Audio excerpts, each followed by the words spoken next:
everyone, Naomi Tata here again, live and direct from the city of light, the city of things, Dubai, United Arab Emirates. Yes, it's the season 2 of the real life stories of hustlers who left home to feed home. Today's story is one that is breathtaking, left far away from Africa with dreams of a greener pastures. And guess what? He became a principal in one of the best schools in Dubai, United Arab Emirates. Before I spill the beans, let's pass on the mic to our guest, and I'm going to be right back. I'll pick up the chunks from the beans and take my bag. I could not afford a thing. There was a day I got stuck in Dubai. I did not have transport fare. Oh my God. I slept in Union. You slept in Union? So without wasting time, I opened my boxes because I told you I came just with few pieces of dresses and I start selling. I passed through a lot of difficult times emotionally. In fact, because of the time I wanted to commit suicide. Right? Yeah. So I actually sent 3 million CFA francs. Yes. And they made me a 1-month visa. I applied a lot. If you know what 8 months looks like. I've been for 17 months, my dear, without a job. Yes, right. So as we let our own light shine, we unconsciously give others the permission to do the same. Hello everyone, my name is Amwa Francis John Smith, born and bred in Ghana, but currently residing in UAE, Sharjah to be specific. For my age, for some reasons, I'll give my football age. Okay, so, no worries. I'm 33, 34, thereabout. Oh, okay. People can figure it out themselves. Okay, all right. All right, so I'm a teacher by profession. I'm a bit into politics as well. Okay. But the concentration is on the profession, teaching. Okay. So I have been teaching for like 15 years in total. Okay. But 5 years here in UAE. Okay. And I am now a principal. Okay, so it means you came here 2020? Yes, I came here 2020 during the COVID. Oh, okay. All right. We're going to get there. Yeah. Thank you so much for coming here to be part of my success on YouTube and to inspire and motivate others, especially those of the African descent here in the United Arab Emirates. Because I would always say some Africans come here with the mindset of they can't really attain a certain height in the UAE. And today you are just proving some of us wrong. Okay. So yeah, thank you for having me today. Okay. I am also very happy for giving me the opportunity. Okay. How would you describe yourself in 3 words? All right. So I'm dedicated, Okay. focused, and Okay. hardworking. Oh, all right. Okay. All right. So what prompted you? You said you had like 10 years of teaching experience in Ghana. Yeah. What part in Ghana, to be precise? Okay, I lived in Cape Coast. Oh, okay. But for the teaching experience, it cut across a lot of regions. You know. Okay. I was in the Western and then came to Central. Okay. I've been to Greater Accra. So together, it's 10 years. Oh, okay. Perfect. So what prompted you to leave Ghana and why did you choose the United Arab Emirates? Actually, you know, we have a lot of our people who are always moving from Ghana to other parts of the world. And the only reason would be to seek greener pastures, right? Okay, yeah. So I also came on the same purpose. Okay. And choosing UAE, you know, before you travel, I believe in researching about where you want to go. So I see many of our friends in other countries, but mostly you find them doing some jobs like caregiving and all of that. So I realized if I have to go through the same, or have to go to the same destination, I may end up moving away from my profession and doing what work is available. Okay. But teaching is something I really want to do. I can even do it for free. Okay. So I thought of it in that direction and then felt like if I should come to UAE, of course I can go the same way to kind of maintain my profession. Okay. So I decided to come to UAE. All right. So coming to UAE or making your mind to move to the United Arab Emirates, did you have like any time frame? Did you give yourself like, okay, I'm giving myself 3 years. If I don't make it, I'm going to go back. Did you do that? Unfortunately, I told you I am someone who is highly determined. Okay. So I was coming with a mindset that at all costs, it must be well. Okay. So I did not have any time frame that after 2 years, if it is not going well, I'm going, or I'm coming here for 2 years and we'll have to relocate to like how people come with the mind. Yeah. No, I came to UAE with the mindset to work. That's all. Okay, so let me ask, because you've stayed in your country way more than you've stayed out. What was like your success rate in your home country? Were you successful, or were you happy with what you were doing back at home? Back at home, I was teaching. Yeah. And a bit of politics and a bit of business. Okay. It was not bad, but I felt like I could do more. Okay. So that's why I came. And you know, back home, you feel so comfortable because if not for anything, parents are around, friends are around, and you know, so you're a bit comfortable. But when you travel, excuse my word, you learn a lot of sense because you are there alone. There is no one to help you, right? Yeah. So if you have one cedi or one dirham, you're always thinking of how to use it till the month ends. Definitely. So you are kind of restricted in so many ways. Okay. So I just wanted to have the experience outside my country. Okay. All right. But you said earlier behind the scenes that you have also been to the United Kingdom where you studied for at least 2 years. Can you just make our viewers understand what it was like living in the UK for 2 years? The fact of the matter is that when you graduate from UK, most of the times, if you don't take care, you may end up deviating from the course you did and be doing some of these jobs, works that I'm talking about. So yeah, education there is very good. Okay. But then if you want to use it to your satisfaction, you have to move outside UK. Oh, okay. And people who school from UK, when they come to UAE, they are held in high esteem. Oh, okay. Especially companies, schools, they want to take you. Okay. But these jobs you will secure in UAE are jobs you cannot secure in UK as a young graduate. So I felt like this is a good destination to come. All right, so let's get over to when you came to the UAE. Can you just give me the first impressions about the weather, the environment, the living conditions? Just give us like what struck you at first sight. All right, so I had a friend here, Sami, who I spoke to and told I wanted to come and teach. He didn't support the idea. Okay.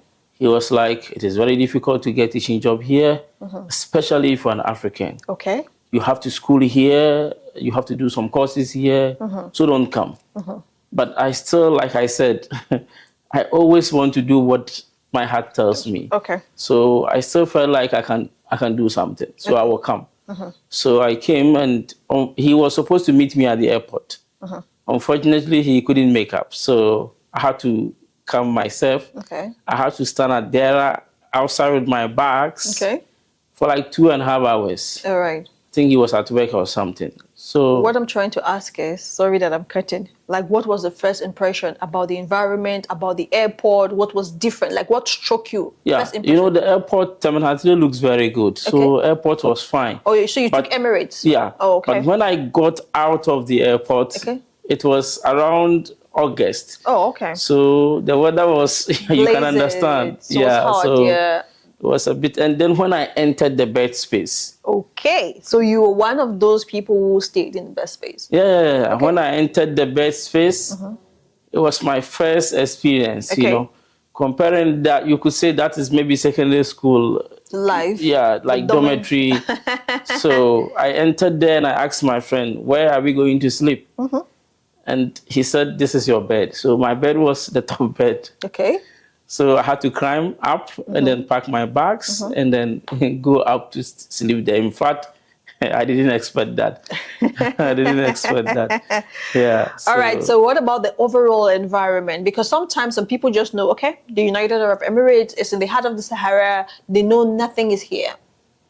No, overall environment, this place is very good. Okay. It looks very good. I mean, there's no difference. It's very good. Very, very good. Oh, okay. So it was okay. All right. So let me shift this pressure of the questions to the aspect of love in Dubai, because that's one thing too. If you're living in Africa as a single person, you need to also consider, especially if you want to get married in future. I don't know if you're married. Are you married, gentlemen? No.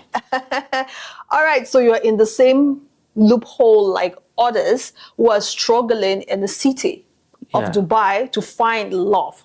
All right. So what is your own perspective about love in Dubai? Because see, I've had people sat here with me and their stories are not smiling.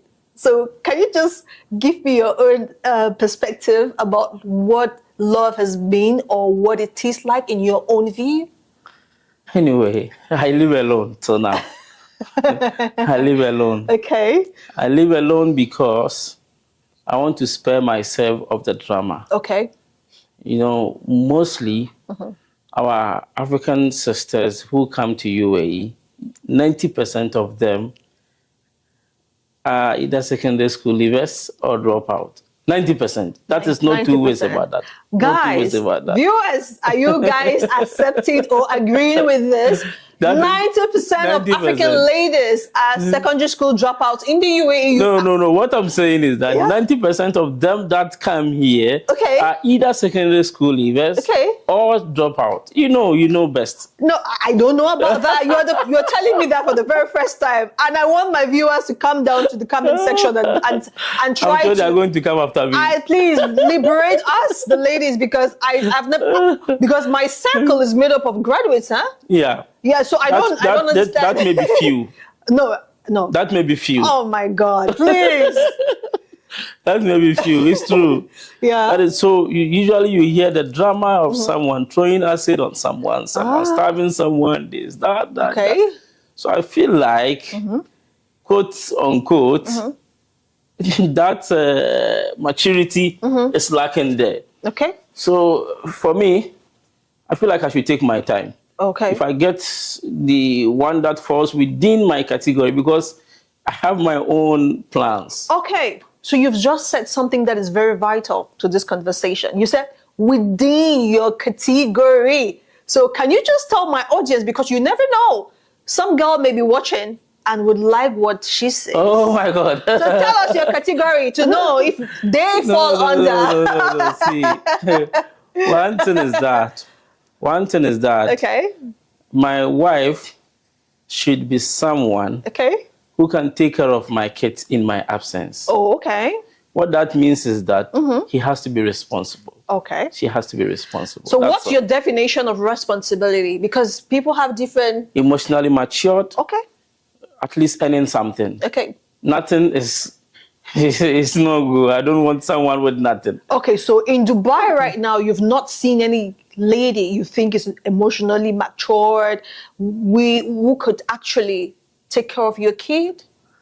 Or is it that you are not ready? No. The thing is that I'm always moving from work, home. Okay. Work, home, conferences. Okay. That has been my life. Okay. So it's kind of difficult. And when you see an African lady outside and you are in your car and you want to even stop and talk to, sometimes they are thinking something else. So I better don't disgrace myself. You understand? You have to try, because I'm one of those people that if you stop your car and brake, like if you stop your car and want to talk to me, sometimes I think out of the box. You understand? I think out of the box. But you have to try, because probably a lady and you have a car. So that's a turn on to some ladies, okay? Oh, no. Life should not be like that. Okay. It should not be All like right. that. So do you think there are particular places in UAE or Dubai where you can actually go there and see the kind of woman you want? So now I don't know. You don't know? So now I don't know, because unfortunately I don't also go out. Maybe that is the problem. Okay. I don't. Most of the times I'm indoors. At least you are on my show today. Maybe a girl will come to my DM and say, that brother is who I like, okay? Oh my God. For now, I'm schooling again. Oh, okay. I'm adding more value. Oh, okay. So, schooling here in UAE too is kind of expensive. Very. My background has been mathematics, and now I'm doing cybersecurity. Oh, okay. Masters in cyber, and it's stressing me. So I don't want to add extra stress. Okay. I want to finish all the masters that I want to have 5 masters. So once I'm done, I will look at those things as well. Let age not catch you. It will not. Papa post not catch you. It will not. All right. So coming back to the Dubai experience, we want to know how you maneuvered the system as an African to get to a principal position. Yeah. All right. So the fact of the matter is that UAE teaching has nothing to do with African this, that. Okay. Has nothing to do with that. One, grace of God. Okay. Two is competency. Okay. Three is qualification. Okay. Done. So you should have the grace of God. You should have the qualification. Okay. And you should be competent. All right. Competent means self-confidence must be there. All right. So how long did you work as a teacher, then got promoted as a principal? Okay, before that, I will talk about how I got the teaching job. Okay. So that those who are watching can also get some inspiration from that. Definitely. So when I came, then you could use your own ID to do Amazon. Oh, okay. So 1 month I had no job. Okay. I was staying with my friend that I was talking about. Okay. So I decided to do my own Emirate ID and do Amazon. Okay. So I got my own Emirate ID and kind of started the process of Amazon. Okay. But you know, it's about passion. It's about what you love doing. So I still felt like I should pursue that because I've been applying for 1 month. Okay. Nothing, interview, no calls nothing. Okay.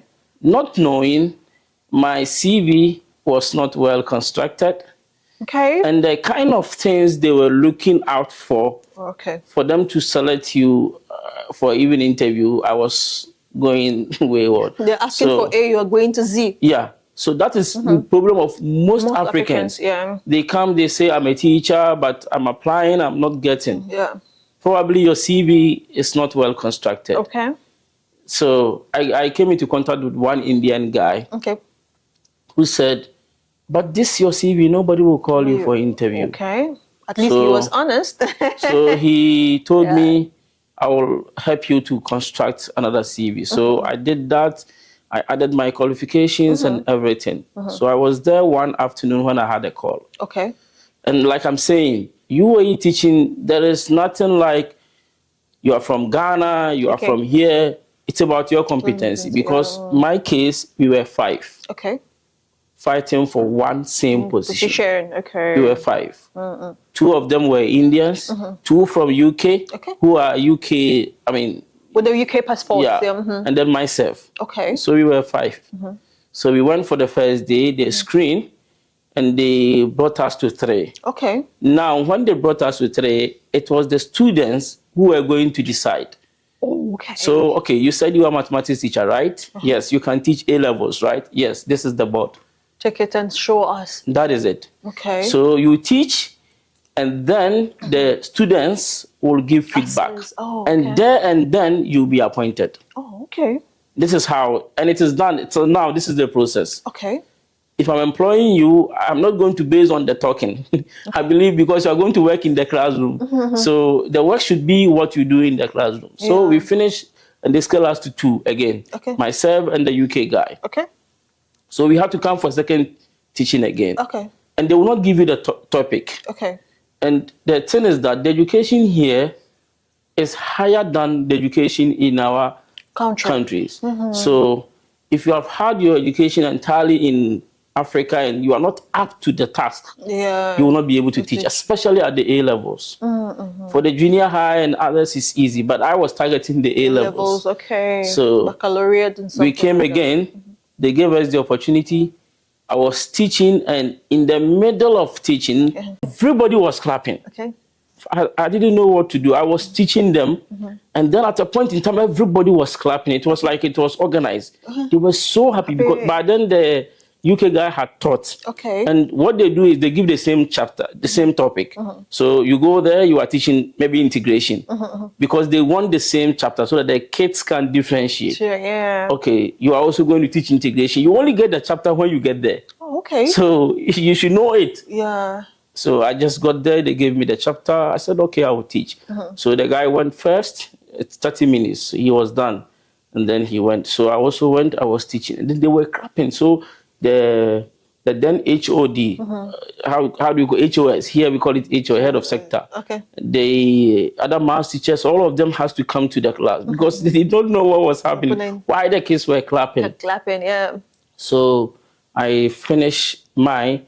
And then one thing is that confidence is Very important.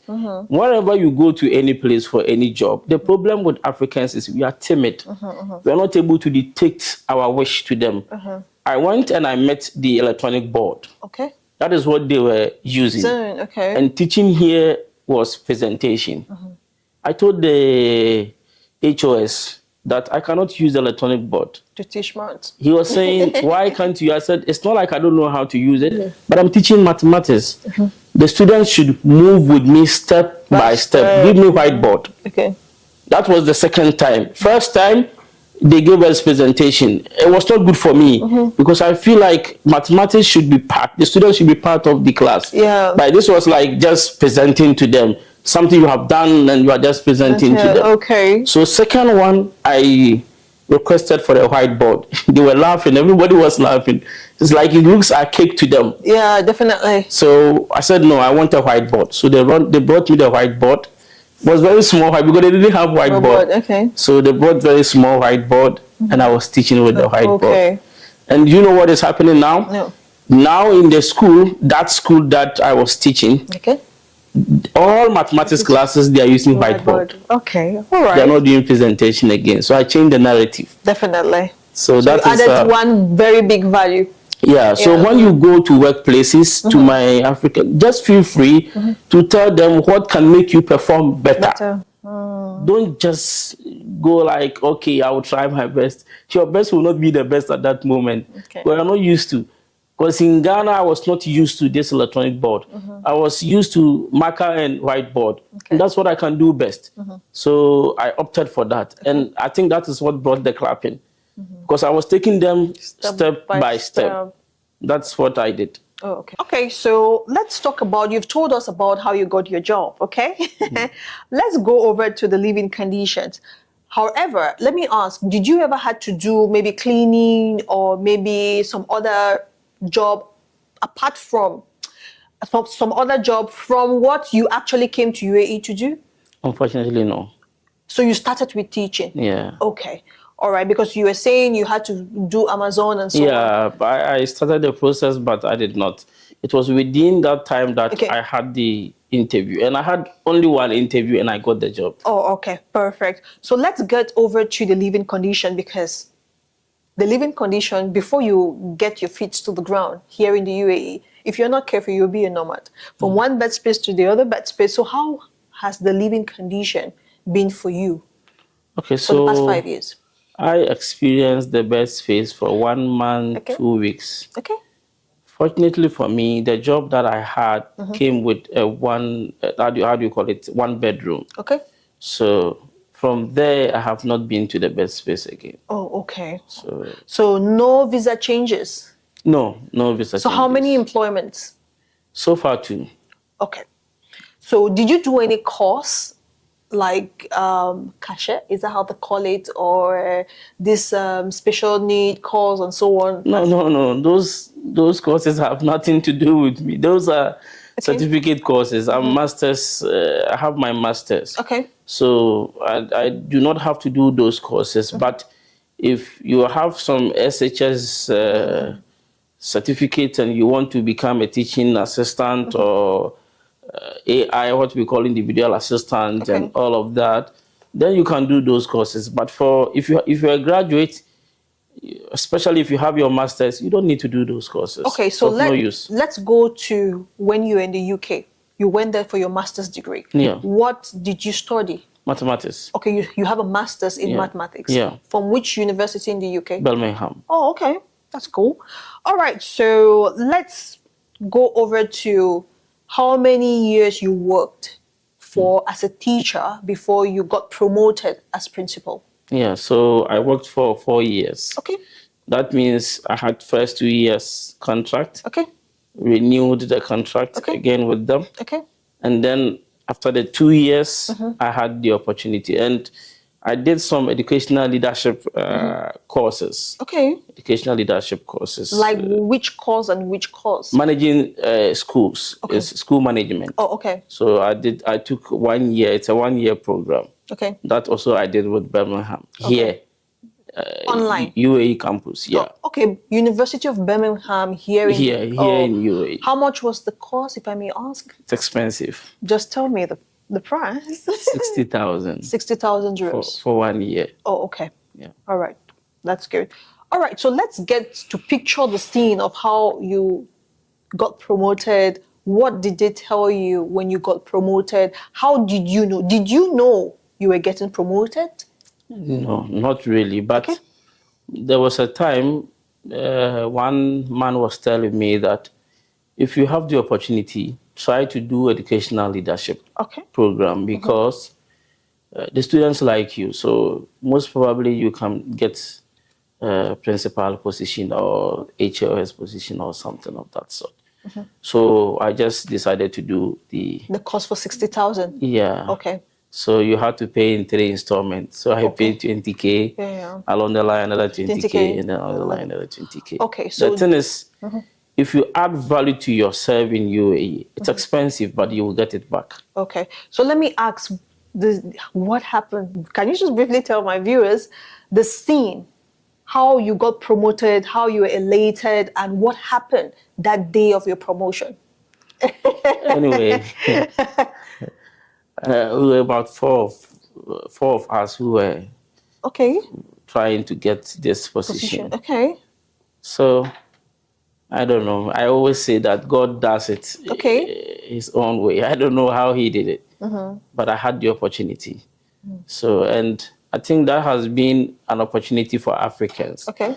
Because so far so good, I've been able to bring 2 Africans to also come and teach. Okay. And they are raising the flag of Ghana very high. All right. They are teaching very well. So the motive is to get at least 20 African teachers. Oh, okay. In UAE. That's your motive. That is my plan. Okay.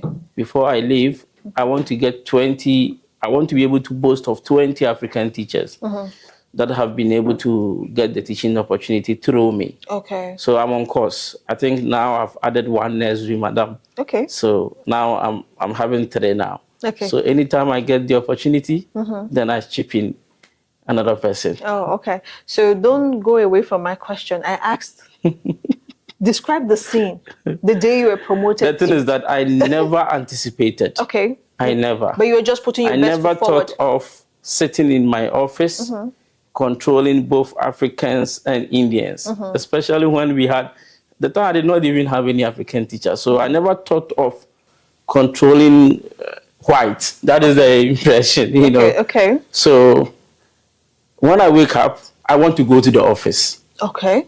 Even if it's not time, I want to go to the office. Just for the fact that that respect is there. Okay. Parents come to you, they are begging, please help my son, please talk to him, please guide him. That alone inspires me a lot. Okay. So I just like the job I'm doing. That's all. Oh, okay. You still did not answer my question. So happy. All right, you were so happy. I was so happy. So how many employments have you had? So far, 6. Okay. For the past 5 years, you've had 6 employments. No, I don't get it. You mean how many employments? Like, where have you worked? No. Only one place. Only one place. Yeah, I just renew my contract. And this you have to tell the Africans. Okay. We come and we want to jump from one job to another. Okay. It doesn't work like that. Grow in the same job. Okay. What if the growth is not coming? Because you can be there for 10 years and you don't see growth. Would you advise someone who has been in a job for 10 years to It means you are not adding value to yourself. Okay. If you're adding value to yourself, of course you will grow in the same What if you field. add value and you don't still see the growth? Because it's possible. You can be in a corporate environment where they are biased. See, I'm not trying to say African. No, it's not an African thing. This thing is a corporate thing where people feel the bias. They don't want you to move forward. They gatekeep. You live. Okay, so You live. all right. So, but see, the problem we have is that we will be in one job, and then a friend will be talking about another job, that this job is paying well. Then, foolishly, we will cancel our job Okay. to go and chase the one that the friend is saying they are paying well. It doesn't make sense. Okay. Who does that? Many So, people do. Yes, and they get stranded. Oh, okay. They just stranded because that is 50-50. What if you don't get the job? So for me, I believe in finishing your contract, getting some experience. If they still need your service and they are going to give you a better salary, you continue. After all, in our home countries, we don't move from jobs to job. Okay. If you're a teacher, you work as a teacher for the rest of your life, right? Definitely. So that's how I think it should be.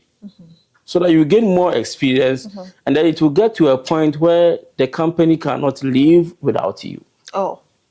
Do you think there's any company that can live without an employee? No. What I'm trying to say is that it gets to a point where the company needs you more than you need them. Do you think? Yes, it happens. Really? In 2 minutes? It's very difficult. Yes. I have to be honest with you. The reason why I'm saying this is that look at the situation where an African is taking 1,008, 2,000, 2,005, but has to rent a whole room because we are getting rid of bed space. Okay. How is that possible? It's not possible. And there has been instances where I go to some real estate trying to get accommodation for myself, and they will say that we will not give you. And the only reason will be that you are an African. Sometime an external call has to come from my school, then only I'm given the place. Okay, so do you think it's because we have not placed ourselves, or we've played ourselves, or we are acting a certain way that is making them to assume every other African is the same? Yes and no. Okay. Yes, in the sense that some Africans also, when they are given the opportunity, they misbehave. Okay. Because these people, they don't want fighting, killing, starving, those things, they don't want it. Okay. Right? So when one person spiked that, the generalization is that Africans are like this.